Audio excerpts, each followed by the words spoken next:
బతుకమ్మ దసరా పండుగల సందర్భంగా సొంతూళ్లకు వెళ్లే ప్రయాణికులతో ప్రధాన బస్టాండ్లు రద్దీగా మారిపోయాయి. జేబీఎస్ బస్టాండ్ ప్రయాణికులతో కిటకిటలాడుతోంది. ప్రధాన రైల్వే స్టేషన్లు అయిన సికింద్రాబాద్, కాచిగూడ రైల్వే స్టేషన్లు కిక్కిరిసిపోయాయి. సొంతూళ్లకు వెళ్లే ప్రయాణికులకు ఎలాంటి ఇబ్బందులు తలెత్తకుండా దక్షిణ మధ్య రైల్వే 2000కు పైగా ప్రత్యేక రైళ్లను నడిపిస్తున్నట్లు తెలిపింది. 7754 ప్రత్యేక బస్సులను నడిపిస్తున్నప్పటికీ ప్రయాణ ప్రాంగణాలు కిటకిటలాడుతున్నాయి.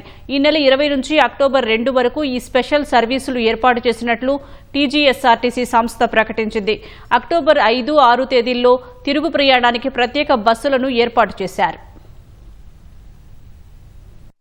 నిన్న రోజువారీగా 1450 బస్సెస్ ఆపరేట్ చేస్తాము. అంటే డిఫరెంట్ సెక్టర్స్కి, నిజామాబాద్ కానీ, కరీంనగర్, ఆదిలాబాద్, మంచిర్యాల, గోదావరికి డైలీ ఆపరేట్ చేసే బస్సెస్ 1450. కానీ మేము ఒక్కరోజు అదనంగా 576 బస్సెస్ ఎక్స్ట్రా ఆపరేట్ చేశాము. నైట్ వరకు అంతా ట్రాఫిక్ క్లియర్ చేశాము. జేబీఎస్ నుంచి ఒక 50,000 మంది ప్రయాణం చేస్తూ ఉంటారు. అంటే పండుగ సీజన్లో అదనంగా ఒక 30,000 నుంచి 40,000 మంది ఎక్స్ట్రా వస్తుంటారు. ఈ 1450 కాకుండా డైలీ ఇంకో 500 నుంచి 600 బస్సులు ఎక్స్ట్రా ప్లాన్ చేశాము. నిన్న 576 బస్సెస్ ప్లాన్ చేశాము. ఈరోజు ఒక 600 బస్సెస్ ప్లాన్ చేశాము. మొత్తం ట్రాఫిక్ క్లియర్ చేస్తాము. మేము ముందు ఊహించినట్టు 26th, 27th ఎక్కువ రద్దీ ఉంటుంది అనుకున్నామండి. 26 నుంచి కాలేజెస్ హాలిడేస్ కాబట్టి.